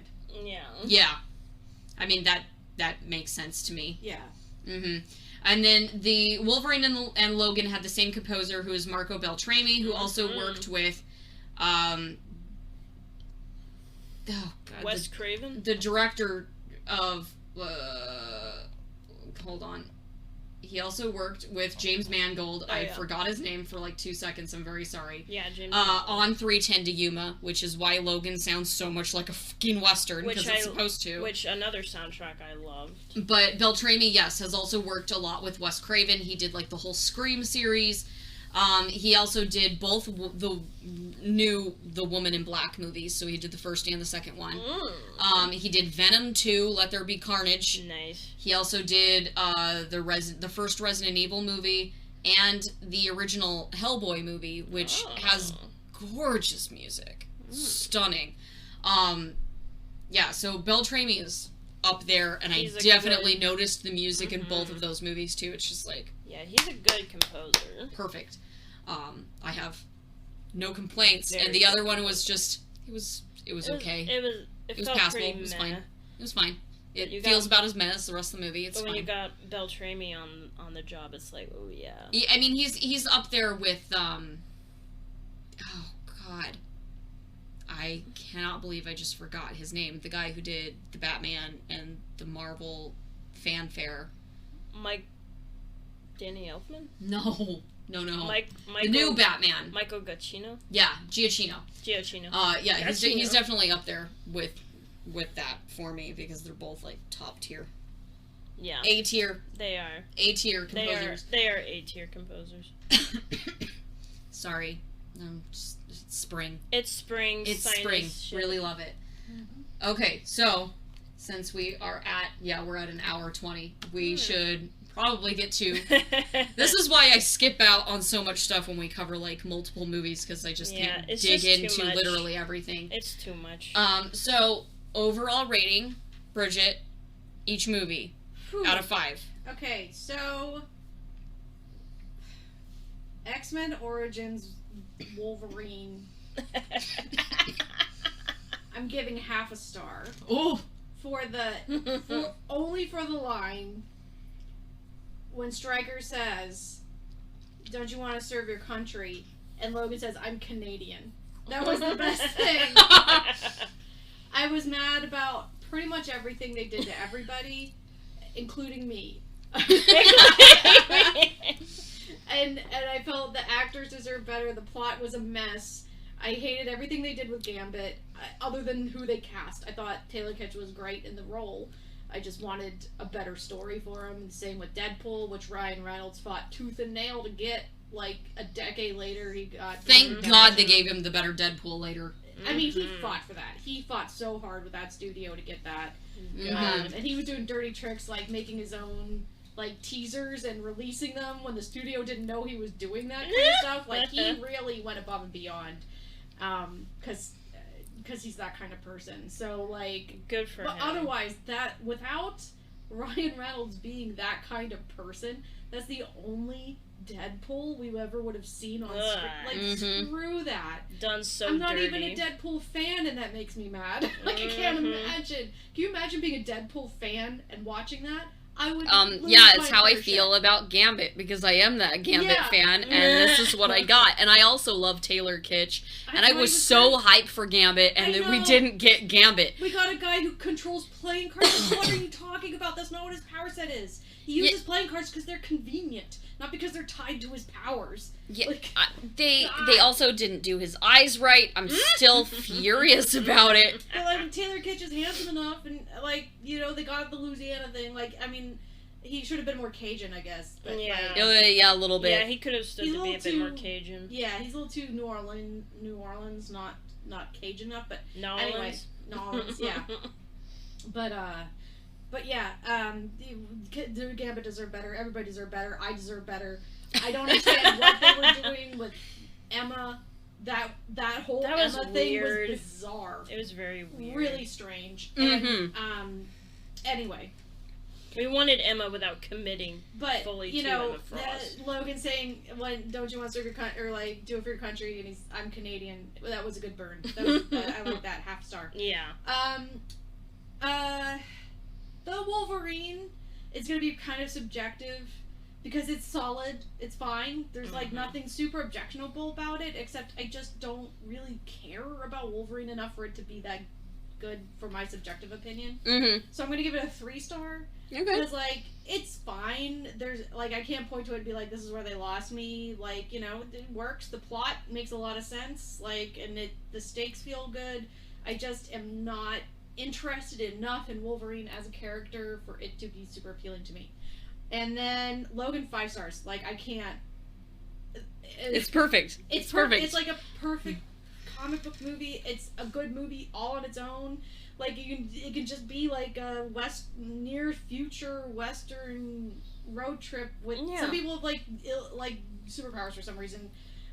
It actually is plot relevant and it works. You know what I mean? Yeah. Like it's very, very good like sci-fi Western on Earth near future. Mm-hmm. You know. And they reference stuff that happens in the older movies. I don't think you need the older movies to follow it because no, they don't dig into it hard enough that you really have to care that much about the other stuff that they reference. And anything they reference, they like give you like other context to kind of follow what they're talking about. Yeah. Mm-hmm. So 5 stars. Like in X2, so far are like in X2 is more involved in continuity. So like you maybe need to be more aware of what's going on with X-Men to understand that one. But like Logan, all on its own, like it's standalone. It got the Oscar nomination for screenplay, which is crazy. Mm-hmm. So like it's perfect. Okay, I remember you actually found my old review for Wolverine Origins I did. on Letterboxd. I did. And my original rating was a 0.5 star. It was. And that's where I was like, I'm never watching this again. Yeah, you were like, I hate this, I'm never watching this again. I didn't even need to rewatch this to rate it for my rewatch. Or review or whatever when you were going through all your Marvel stuff last. Yeah. I said when I watched it, I was like, this is so bad. Not only am I not watching this again, I'm never watching a comic book movie again. Like, screw this. I'm just reading them. Like. And then it was like, now I'm bumping it up to 1.5 star. Only because I watched it right after X3, and by comparison, it actually is a more tolerable watching experience. Oh, God, it's not a good movie. No. But it is more tolerable. I dig more entertainment value out of it. And I did love that I'm Canadian line. I also really loved when they find Remy and they like blow that hole into the back of in this back alley. And Remy jumps out of his door, starts talking, and Logan just punches him in the face. It's good we went and rewatched it like 3 times when it happened. It was so funny because it's so he like launches into the speech and Logan's just like, boom! He's just launching into the speech and like, I'm never going back to that hell. I spit you, BAM! Doesn't even look at him, he just does. It's pretty good. It's pretty good. And then that stupid scene where he's cutting the fire escape. I still think the hole that they blew in the wall reminds me very much of like 90s Mario / TMNT movies. It does. And how because it's like perfectly shaped, perfectly just shaped. Conveniently push out these fake and nobody comes out into the alleyway to check and see what the fuck is going on. Fuck no, man. Nobody calls the cops. Nothing. No, that's the sort of thing you hear that you go the other way. You do not. No, everybody was still just in the fucking club. Yeah, whatever. This fucking New Orleans, they're not getting involved in that. You want to fight, you go outside. They're not gonna get involved. Like nah. We see this shit all the time. They have Mardi Gras down there. Okay, they've seen some shit. Okay, so. They don't. Yeah, 1.5. 1.5 for that. But the Wolverine. I'm still like, I know you're still really amused by Logan punching Remy in the face. And the fucking fire escape. I liked Dominic Monaghan in it. I liked the Stryker is never gonna be as great as he was with Brian Cox. No, never. But I did actually like the actor they gave him. Yeah. It's hard. It is very hard to live up to freaking Brian Cox. Unless you were Anthony Hopkins. Right, unless you're Anthony Hopkins, and then you get an Oscar for it. Yeah. But yeah, I did bump it up because it is. I did get more entertainment value out of it. It's still stupid as shit, though. I mean, yes, it is. The plot is frustrating. It's so frustrating. There's the characters 3 twists too many, and it's like way too many. This is like no. And it's like there are some characters that you end up liking, and then the shit they do to other characters is just infuriating and Scott. Go, what Scott. the fuck Scott. is this? Not my Scott. # not my Cyclops. Cyclops, Emma Frost, what they did with fucking Wade, how underused Gambit was. # not my Cyclops. Stupid.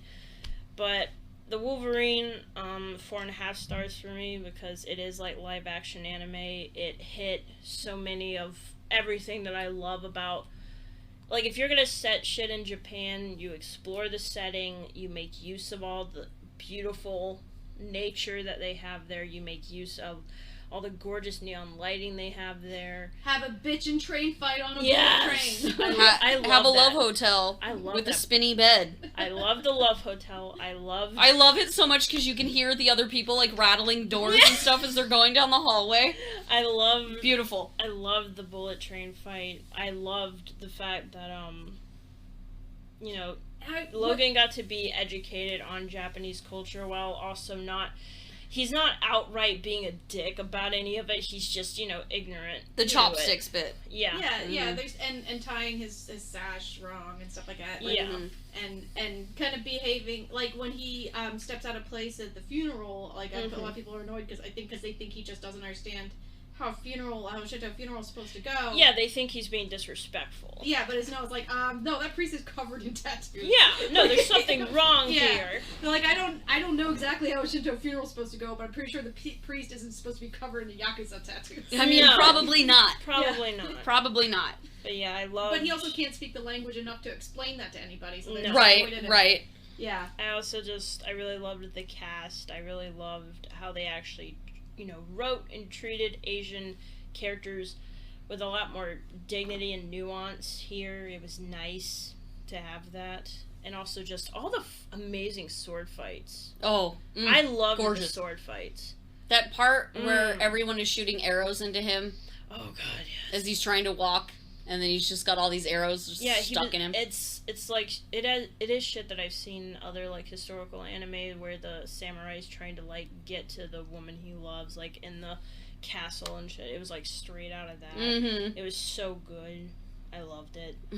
Logan for me is another 5-star, because as much as it just depresses the hell out of me, as much as it upsets me, the end of it is still hopeful. I love the whole cast. I love the acting. I'm still to this day pissed that Hugh Jackman and Pat Stu did not get any acting nominations for those roles, especially Patrick Stewart, because especially how hard it is to actually pull off dementia in a believable way. I thought, when I watched that movie, at one point I remember thinking, man, Patrick Stewart's getting old. Like, he's looking really haggard. Yeah. And it kind of made me sad. And then they had the scene where he's sleeping in bed, and he's, like, laying on his side, and I see his, like, bicep is, like, ripped. Like, he's in really ripped. good shape. He is. Like, it's like, just makeup. It's makeup and his acting. He's so, like, frail Mm-hmm. and tremulous and stuff.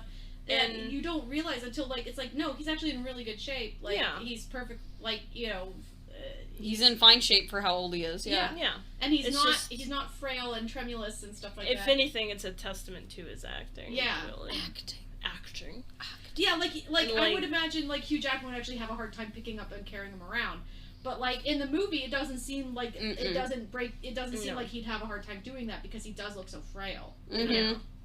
And after having worked with dementia patients in real life, I've worked with people at various stages. Some of them have also had mental illnesses combined with it. So actually seeing this now with that context added, he did a very good job, because he had his moments of lucidity, he had his mood swings, he has these moments where he's just like, why are you doing this to me? Who are you? And just getting really upset, needing to be talked down, but also the moments where he knows where he is, he's cognizant. And I think it's really hard, and I think what I appreciate about especially his relationship with Logan is that it shows just how hard it is to grapple with that, because you don't want them upset, you don't want to hurt them, but at the same time it's also very frustrating, it's very draining. It's very isolating. Yes. And I feel like they hit that, because, like, and Logan still loves him, and he wants to, and just the idea of some, especially a telepath as powerful as Charles, struggling with dementia like that, is, like, it's not a story you get a lot in comic books or comic book movies, that kind of, like, they did it once in the comics with the original Captain Marvel. Like, he died of cancer, and it was like this long drawn out thing, because it's like some of his powers can't do anything about. No. And Charles, like, it's something his powers are actively, like, a danger with. Because so much of him is about being able to control it. So when he loses his mental faculties, it causes so much destruction. Yeah, because basically... And how do you deal with that? Yeah, because your brain is basically deteriorating. Yeah. And it takes your memory and all that first, and then it starts going to parts of your body. That's how... I don't think a lot of people understand. That's how people die from dementia and Alzheimer's. It's because all your bodily functions slowly start to fail you. Yeah. And I feel like they touched on it in X2 and how his brain was capable of doing so. But the fact when you pair it with a real illness like that, and it's just, it was very upsetting for a lot of the movie. Yeah. It's intense. I would say if you are somebody who is a caretaker for somebody with dementia, or that is like a thing that's happened in your life, like something you've dealt with in your life, it may not be the most fun time to watch this because I cried. I got teary-eyed when he was telling Logan, this is a family, let yourself feel it, because I think a part of him was starting to remember what happened, and then he later admits that I remember what I did in Westchester, and they never explain what that was. They leave that vague. I feel like what happened was that he was, at least the implication was, is that he was his brain was starting to go, and he unfortunately had a seizure that was so bad that he killed 600 people, which included most of the X-Men. Yeah, I mean, I don't remember them explicitly saying exactly what happened, but it is that something happened with Charles related to his illness.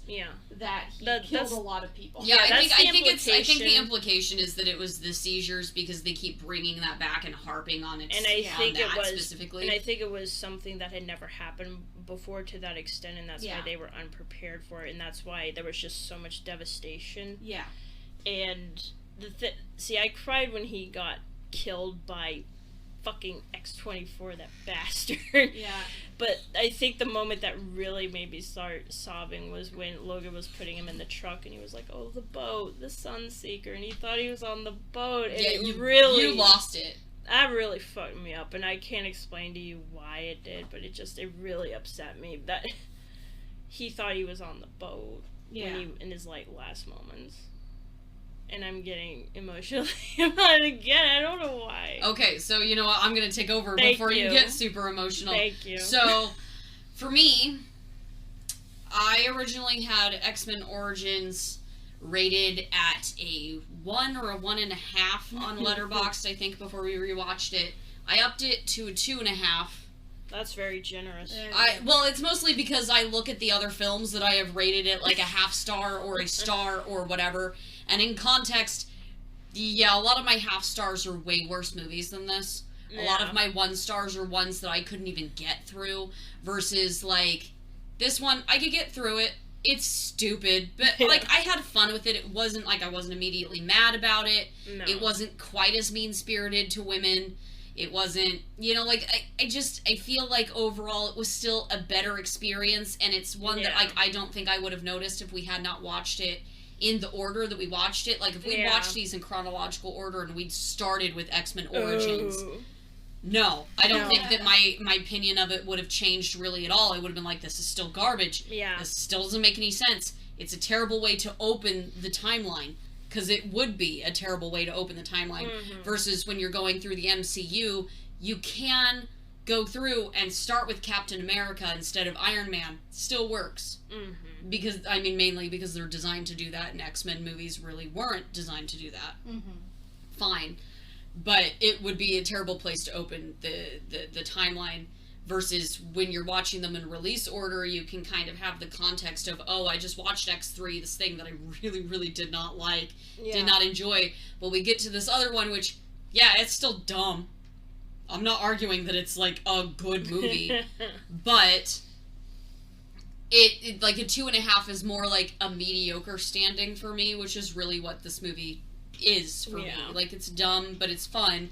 I didn't feel like all of the actors just hated being there like I did with X3. I didn't hate being there like I did with X3. For as bad as the special effects were, In some places, overall, the movie itself still looked better. X3 also felt like way more of a slog than Origins did. Yes, it did. You also get naked Hugh Jackman. Yeah, I said it. True. And he jumped over a fence. You're naked. welcome, everyone. Okay, you know get what? naked Hugh Jackman. I'll get another half star for his cute butt. Yes. Hugh Jackman has a very cute butt. Very It's another cute half butt. star, so my rating goes up to 1 star. Yeah, and again, like, I really love Lynn Collins in this movie, but at the same time, I still have issues with that being a missed opportunity in their casting, and I will always kind of have issues with that, but for the most part, like, the acting dynamic still worked for me, even if the story didn't really, so, like, there's more in it that I enjoyed than I disliked, and I disliked quite a bit. Yeah. But in the context of putting it up to next to X3, not at all the same experience whatsoever. It was just way more tall. So that one is, it kind of hits between like a 2 and a 2.5, but again, you can't have like a 2.25. So really, it's between a 2 and a 2.5, and I just gave it a 2.5. Because it's really just more like a mediocre experience for me, but this is also coming from someone who liked Howard the Duck. So, just, and I like Howard the Duck. And I had to fight with her to make sure that Howard the Duck is not included in our Marvel If coverage. Howard the Duck is included, it will be me recording it on my own. Ugh. It will be me, all by myself, rewatching Howard the Duck. Disgusting. Regardless. The Wolverine, I think, is at a 4 for me, mostly because I just really... That acting from Svetlana is just so touch and go for me that I just get so frustrated. And I just wish that it would dial back on Jean just a smidge. Because, like, I get what they're trying to do with it, but I feel like they just kind of overdo it just a tad. I get what they're trying to do with it, and I do appreciate that by the end of it, he comes around to giving up on it and letting it go. But they also had it's just rough for me because I still don't believe that she is the love of his fucking life. I just, it's hard for me to buy that in the same way that it's hard for me to buy the concept of MCU Civil War when Steve and Tony were never friends. Oh, yeah. Oh. Yeah, it does. I was gonna say, we were talking about that. I was gonna say, Jean being the love of Logan's life in the movies works about as well as Tony thinking that he and Steve are best friends. Yeah. In Civil War, which is like... And that Steve owed him anything, especially when it comes to Bucky Barnes. Yeah, it's like... Excuse you, Tony? No. The way Tony says that, you would think he just has never had a friend before, so he doesn't know what they are. I mean... But he has friends. James Rhodes is his friend. Yeah. Like, he has a friend who's much close... Like, but at the same time, Rhodey's still using his stuff and giving it to the military. Rhodey is not that great of a friend. True, but if Rhodey was fighting Tony like that, you could Yeah. Tony, I would buy it a hell of a lot more. Yeah, Yes, anyway. 100%. Anyway, that's But yeah, I'm that's so far off base. That's not off base on topic. Yeah. No, but that's the only part of that really falls apart for me is that acting and me trying to buy that relationship. Also, I'm surprised at the amount of body horror they got away with in this movie for being a PG-13. Oh yeah. Viper pulling her skin off was so. And then the fucking the drills right into Logan's bone marrow. Yeah. Awful. To watch, especially as someone who has broken a bone. It is so hard to just... And him cutting himself open and sticking his hand up in him there. cutting his chest open to pull the nanobot off his heart. That reminded me of that scene in Prometheus where she, like... Does the squid baby. Does her own abortion. Yeah. Yes. On a chest burster squid baby. Yeah, it's a squid baby because it goes like... I love that movie. That's another topic for another time. That is a very special movie that I love it and I hate it. It says special Stop running in a straight line. Yes. But yeah, that's really the only parts of the Wolverine that fall apart for me are really just how much of his emotional journey they hinge on Jean when it doesn't make a lot of sense to me. Yeah. And just that one acting, because the rest of it is fine with me. I buy the acting from most everybody else. It's fine for me for the most part. Especially when Mariko's actress, this is like her first film. Yeah, she was great. So that one really sits at a 4 for me, but that's mostly why. And then Logan is obviously a 5. Like, I don't know how you rate that as anything else. I really don't, because everything about it is perfect. Yes. It was such a good send-off to the characters and the series. I kind of wish it was the last Fox X-Men movie. I think it would have worked as a good end to it. And and it's why I hope they don't bring back Patrick Stewart and Hugh Jackman into the MCU. I don't know what they're doing with those characters. They're gonna include them because especially Wolverine sells tickets, you know. Well, I mean, they're including Pat Stu, and we know this in Yeah. Multiverse of Madness. We know this at minimum. I don't know if they'll bring Logan back. I think it's too much. I feel like and I think Hugh just doesn't want to do it anymore. Yeah, I feel like Hugh Jackman is tired. Pat Stu has been a lot more open about like coming back for cameos more than Hugh Jackman has. Yeah, I do know that the Multiverse of Madness people are saying the rumor, because don't take this as the rumor out. Yeah, the rumor is that he's gonna Charles Xavier will be there, and that he will die. And Patrick if I have to watch him die again. Yeah, I swear to God. But like Patrick Stewart apparently was asked about this, and he's like, "I've already died twice in these movies. I don't really care." Like basically was what he said. Well, excuse you, sir. I don't want to watch you die a third fucking time. But yeah, Okay? it doesn't matter what they do with him though. Like the death scene in anything will never match what had happened in Logan. Like it's never gonna hit the same way. It won't. You know what I mean? Won't. Especially because anyway. No, so I mean it's a 5. I'll be very interested to see what they do with Multiverse of Madness and how they'll actually end up finally bringing X-Men into the MCU. As much as I've been against it forever and ever, and I just wish that they'd let the X-Men exist in their own pocket universe, even if they're MCU movies. They work so much better. They work so much better, especially now that you're gonna have to retcon so much shit to fit mutants in. Well, see, I don't actually agree with that. I think because they're bringing in Multiverse of Madness, I think what they're going to try to do is, in fact, establish multiple cinematic universes or multiple I know, TV but like for a universes. general audience, that isn't going to make any fucking sense. Yeah, and it's like... I mean... We'll see. I still wish that they just let the X-Men movies be their own thing. I still just want to live in the world where James McAvoy and his hair are Charles Xavier. And I cannot wait until Apocalypse when you just bitch about we will have a literal funeral for Charles Xavier's hair, and I'm not sorry. We are both going to have a hair-related meltdown because I feel the same way about his we do. It's hair. gorgeous. I can't believe they made that man actually shave his head. They did. He has a beautiful head of hair. Why would you do that to the world? Like, because McAvoy wanted to, and I'm still upset about this, know. James. I mean, James. He can do what he wants, but it's very sad for me, and I wish he had made better choices about his life. And but specifically his hair. But yes, so I mean, 5 is a consensus. Lower for Origins is a consensus. We're anywhere from a 1 star to a 2.5. Yeah. So I mean, really, that averages out to what, a 1.5, a 2-ish. And the Wolverine anywhere from a 3 to a 4.5. Yeah. So It's a solid middle of the road, back of the road, front of the road. Yeah. The epic highs and lows of Fox X-Men movies. Like, this is like it in a nutshell. You very rarely get... I think the Wolverine hits that kind of, like, decent, solid...